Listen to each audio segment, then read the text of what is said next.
Alam mo ba kung gaano kalakas ang kuryente ng electric eel? Halos wala nang nilalang ang kayang lumaban dito. Sa isang eksperimento, tinurukan ng mga mananaliksik ng LED lights ang isang pekeng braso. At nung nag-discharge ang electric eel, kumislap ang buong braso na parang may kidlat. Ang discharge voltage nito ay umaabot ng 800 volts. Samantalang ang ligtas na boltahe para sa tao ay 36 volts lang. Kaya naman kahit ang isang fully grown na toro, bagsak agad at mga maliliit na isda, malamang patay na agad sa unang kontak pa lang. Ang katawan ng electric eel ay binubuo ng mahigit 80% electric cells, kaya nitong gumawa ng napakalakas na kuryente.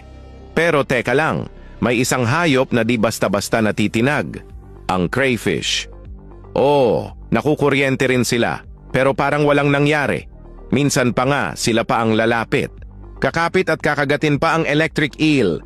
At ang mas nakakagulat, hindi rin epektibo ang kuryente ng isang electric eel sa kapwa niya eel. Bakit? Dahil insulated ang kanilang katawan.